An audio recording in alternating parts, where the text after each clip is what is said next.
Hola a totes i a tots, jo sóc l'Helena, dissenyadora gràfica, il·lustradora, i avui et porto el tag de la dissenyadora gràfica. Com veus al títol, aquest ja és el capítol 9 de Cròniques d'una creativa. Una sèrie on parlem de creativitat, disseny, museus, llocs on trobar inspiració i de tot allò que ens motiva a crear en un món on tothom parla d'intel·ligència artificial. Perquè la creativitat necessita una cosa molt bàsica: mirada, temps i història. Tindràs petits tastets creatius en format vertical a Instagram i TikTok i els capítols complets a YouTube. Aquest vídeo és el tag de la dissenyadora gràfica i diràs, no és una mica antiquat això del tag? Doncs deixa'm dir-te que no, perquè s'està dient molt a les xarxes socials que el 2026 és el nou 2016 i jo no hi ha res que em faci més il·lusió com a persona que era superfan de tots els youtubers del món el 2016, i en aquella època es feien molt unes coses que es deien tag, que és bàsicament agafar un tema i posar unes categories i has de triar on posar-ho. Llavors aquest vídeo anava a ser jo parlant dels meus projectes creatius i vaig pensar, ja que s'ha donat aquesta nova tendència, per què no tornar això, posar els meus dissenys en diferents categories i poder-vos explicar anècdotes, aprenentatges i coses del procés d'una manera més dinàmica. Abans de començar, si has entrat en aquest vídeo i no saps qui soc, jo soc dissenyadora gràfica, l'únic que ara estic treballant en una empresa al departament de creatius i ja no faig coses freelance que pugui ensenyar com les que ensenyava abans a xarxes socials. Sí que a vegades faig algun encàrrec, però clar, ara tinc molt menys temps. Llavors, tots aquests projectes són projectes que he anat fent durant tots aquests anys, mentre estudiava la carrera, mentre estudiava el cicle superior, mentre treballava. Així que aquí tinc el meu ordinador on he agrupat aquest tag amb 13 categories diferents i la primera categoria és projecte més personal. El projecte que he triat per aquesta categoria és el disseny d'un vinil per un aparador que vaig fer per les festes de Santa Tecla. Sabeu els aparadors de les botigues? Molts cops tenen il·lustracions o dissenys al vidre. Sí que n'hi ha alguns que els artistes ho pinten directament a l'aparador, però n'hi ha altres que són com un adhesiu molt gran. El que em van demanar d'encàrrec és fer algun disseny que pogués quedar bé imprès al vidre d'una botiga. El poso dins de l'apartat que és el més personal perquè per mi les festes de Santa Tecla, que són les festes majors d'aquí de Tarragona, que és on soc jo, són com el Coachella.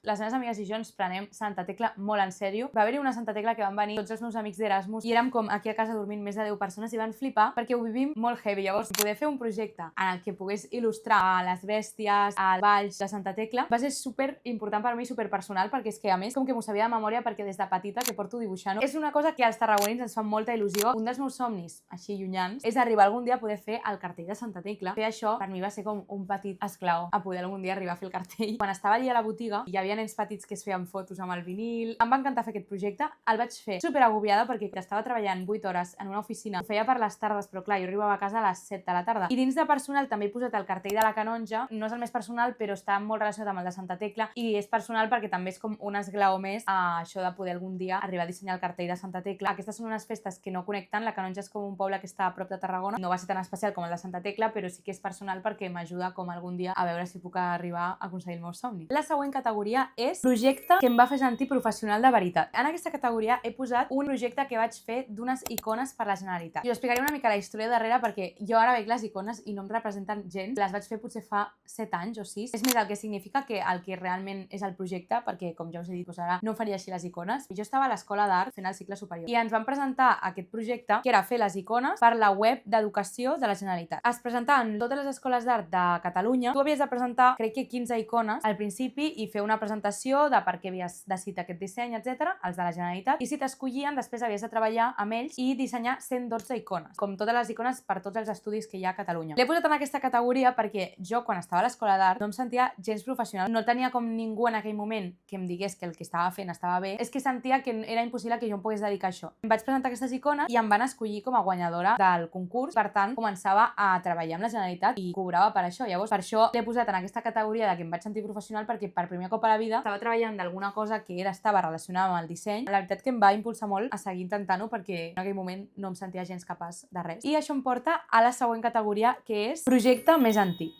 Volia relacionar la categoria anterior amb aquesta perquè tinc molts projectes que vaig fer durant els 2 anys que vaig estar a l'escola d'art on vaig aprendre moltíssim. Això sempre ho dic, però la meva experiència escolar durant l'ESO i el batxillerat va ser horrible. Vaig anar en un col·le terrible on ningú mai em va donar com suport en res, al contrari, sempre em deien comentaris superdestructius. Per mi l'escola d'art va ser llum al final del camí, tipus dir, vale, hi ha algo que se'm dona bé i que pot ser una professió que en aquell moment no m'ho acabava de creure, però almenys era algo que em mantenia motivada, em feien a cada dia classe, estar-me matí i tarda allà perquè és que jo no tenia ordinador i llavors em quedava per les tardes dissenyant. Per primer cop a la vida sentir com que m'agradava estudiar. Dels projectes més antics que tinc els he estat veient perquè per fer aquest tag he mirat el meu Instagram de dissenys i he dit, mare meva, deixaré per aquí algunes fotos, però feia cada cosa. Però sí que de tots aquests projectes desastrosos hi ha algun que se salva, com per exemple un videojoc. Crec que la idea principal era que féssim un videojoc sobre el joc de pedra, paper, tisora. I jo vaig com il·lustrar uns monstres que representaven el pedra, paper, tisores i crec que havia afegit 2 personatges més i trobo que per ser el primer any jo venia a l'escola d'art que no sabia ni el que era Photoshop ni el que era Illustrator, res, me'n vaig en sortir prou. I també teníem una assignatura de fotografia i vaig fer un fotollibre, que era físic, no és un gran llibre, però sí que em va agradar molt i li vaig posar molta il·lusió perquè vaig fotografiar molts racons de la part alta on hi havia coses amagades i em va agradar molt fer aquest projecte perquè la veritat que sortia cada dia de casa i m'anava a perdre'm pels petits carrers que hi ha per la part alta de Tarragona buscant detalls i no sé, em va agradar molt. I la següent categoria és projecte més recent. Doncs el projecte més recent, que de fet l'he acabat fa res, o sigui, l'estava compaginant amb l'altra feina que tinc, és el disseny del branding, packaging i web d'una empresa que es diu Fully Fresh, que és de brots. No sé com explicar-vos-ho, però és una verdura. La història darrere d'aquest projecte és que jo aquest estiu estava treballant a Los Angeles i estava una mica agobiada, que clar, acabava de treballar i de Los Angeles m'anava directament a Barcelona a viure sense tenir feina. Llavors jo estava buscant feina. I just una noia amb la que ja just abans de marxar a Los Angeles ja havia parlat amb ella, em va tornar a contactar perquè tenia un projecte molt més autònom, que era treballar en tot això que us he dit. Quan em va dir de fer la reunió, jo estava a Hawaii. Eren les 6 del matí i estàvem dormint en una camper d'aquestes. Em vaig despertar, vaig fer la videollamada des d'una platja. Sabeu les típiques taules de pícnic? Hi havia com una família esmorzant i jo al costat. La noia aquesta que em va contactar estava des de Miami, llavors hi havia com una diferència horària. Jo vaig dir que sí, perquè total només em quedava menys d'un mes treballant a Los Angeles, llavors li vaig dir que sí, que podia anar començant com a buscar idees, perquè a més em semblava un projecte com superguai, perquè és una marca dels Estats Units que el packaging aquest que faria està a tots els supermercats dels Estats Units, llavors a mi això em semblava una gran oportunitat i algo que m'agradava molt i em semblava un repte, etc. Vaig començar a treballar en això i un estrès total perquè jo quan estava a Los Angeles no tenia gens de temps, o sigui, treballava tot el dia i viatjava tot el dia. Me'n recordo que tenia una reunió i estava a Chicago, bueno, doncs vaig estar tota una nit sense dormir fent el projecte per al matí poder entregar el projecte des de Chicago. Després des de Costa Rica també vaig haver d'estar treballant, que realment em podria haver esperat un mes més i començar tranquil·lament, però bueno, no passa res. Al final el projecte es va allargar i va acabar durant com més de mig any. I ara just l'hem acabat i la veritat és que encara que s'hagi allargat molt i hagi estat difícil, m'encanta com ha quedat al final. Va haver-hi alguns mental breakdowns pel camí, perquè molts canvis, molta intel·ligència artificial és quan em va donar a mi una crisi existencial de que, jolín, ara tothom podia com opinar i fer els seus dissenys amb intel·ligència artificial i dir això és millor. Una mica d'agobi, però en el fons tot bé i realment ho penso, i si la meva jo del passat, que s'agobiava molt amb coses de disseny, veigués que ha pogut treure endavant aquest projecte, estaria com superorgullosa. I penso que de lo que tenien a lo que ha sigut al final ha sigut una gran millora, és a dir, que ha sortit bé el disseny. La següent categoria és projecte que em va sortir gairebé sol. Va haver un projecte que vaig fer a la uni en una assignatura que teníem d'animació. Ens van dir que teníem llibertat creativa per animar el que volguéssim, o sigui que havíem de fer una història. Llavors, no sé per què, jo al segon, no em passa bastant, que és que escolto una cançó i ja veig el que vull crear, i estava escoltant la cançó de Como un G de Rosalía i se'm va acudir fer una animació sobre un personatge que volia ser cantant i ho intentava i al final triomfava. És que me'n recordo que va ser perquè vaig escoltar la frase de Solo el amor con amor se paga i era com el paral·lelisme aquest de tot l'amor que aquest personatge li havia posat a la música, després se li havia pagat amb tota la gent que estava escoltant-la. La següent categoria és projecte més caòtic. Realment crec que en la meva vida caòtica tots els projectes que he fet són caòtics, o sigui, no recordo ni un disseny que jo hagi fet tranquil·lament, però podria dir que el més caòtic va ser el disseny d'una aplicació que es deia Mind Diary. Va ser caòtic perquè el vaig fer quan estava estudiant a UCLA, la Universitat de Califòrnia. Era una assignatura que em semblava superinteressant on havíem de desenvolupar una aplicació d'alguna cosa que no existís. Ho validaves amb els teus companys, havies de vendre la idea i al final, el projecte final era ensenyar el que havies creat. Va ser caòtic perquè, clar, les primeres setmanes tot bé, lo de validar-ho i tal, però de sobte jo em vaig trobar, penseu, jo estava d'Erasmus, a l'Erasmus fas de tot menys estudiar. Jo vaig estudiar molt a l'Erasmus, vale? Però també vaig viatjar molt. Jo deia que sí a tot. Bueno, jo sempre dic que sí a tot perquè tinc FOMO. Puc tenir FOMO de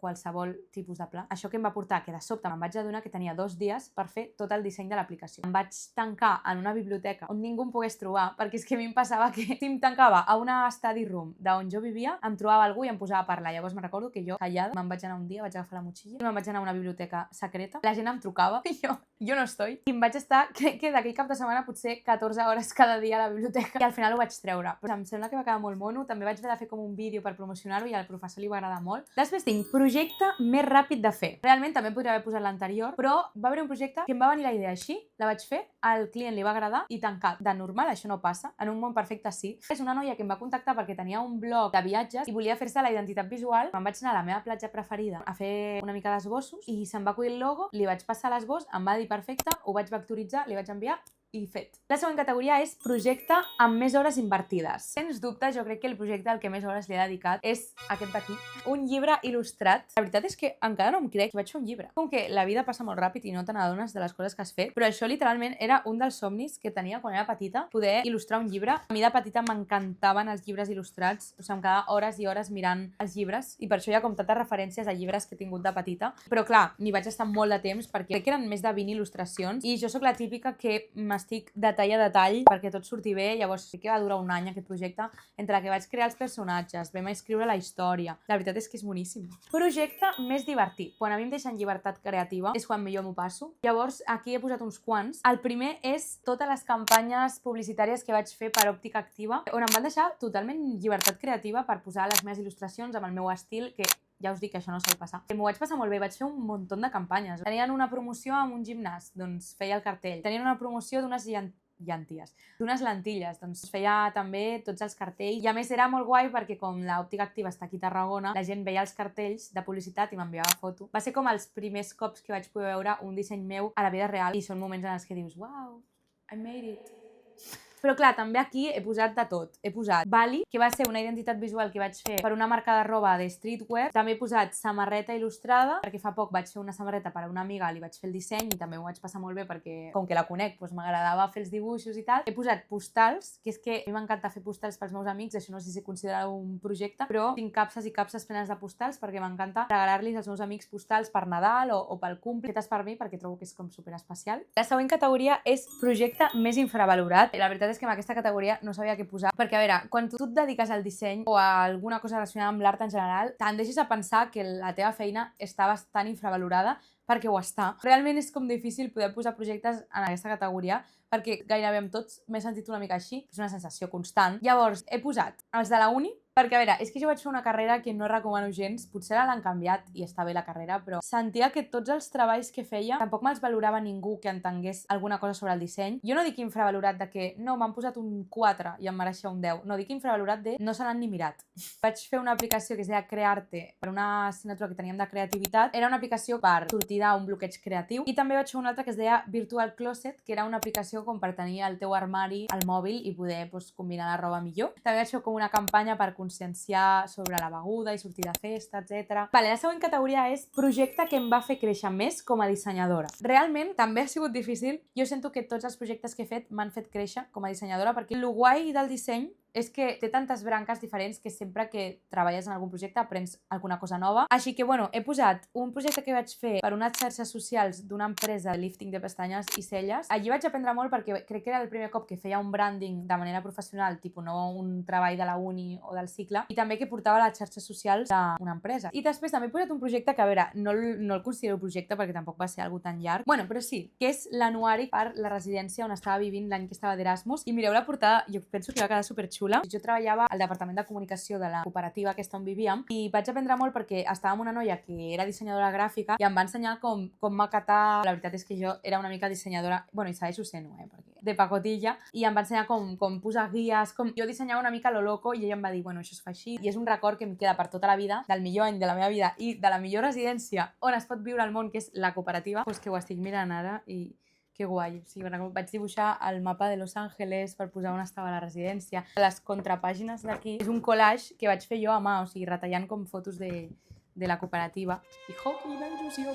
Crec que ploraré i tot. La següent categoria és projecte més frustrant. Dins d'aquesta categoria he posat un market que vaig fer com d'il·lustracions en què no va sortir com esperava i també em va ajudar a aprendre. Però sí que va ser una mica frustrant perquè vaig preparar-ho tot amb moltíssima il·lusió, preparar les il·lustracions, les vaig posar dins d'un envoltori, vaig comprar expositors. Volia provar per primer cop d'anar com en un market d'aquests on hi ha il·lustradors i no va sortir bé. Jo no volia ser falsa, ho vaig explicar a xarxes socials tal qual havia sigut, que era que molt poca gent havia vingut, em van comprar superpoc i crec que no vaig ni recuperar el que havia invertit. Que òbviament no va ser algo superdramàtic perquè al final eren prints i no vaig perdre milions d'euros, però sí que va fer una mica de pena. Era algo que volia explorar, volia veure el que era exposar en un market i en la meva opinió no em va valdre la pena, però potser hi ha gent que li val la pena fer-ho. No sé com va aquest món, no hi he tornat a entrar des d'això. La última categoria és projecte més jo, és a dir, més identitari. Òbviament, aquest projecte va ser el meu TFG. Òbviament no pot ser més jo perquè el que vaig fer de TFG va ser el meu estudi creatiu. Tot era sobre mi.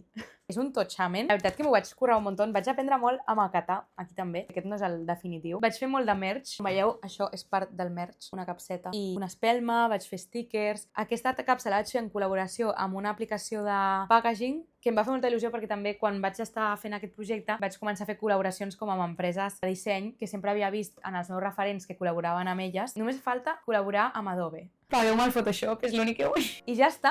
Aquest ha sigut el tag de la dissenyadora. Si t'ha agradat el vídeo, em pots ajudar deixant-li un like, subscrivint-te al canal, comentant, totes aquestes coses que es diuen. També et deixo per aquí les meves xarxes socials on faig contingut molt creatiu. Ens veiem al pròxim. Adeu!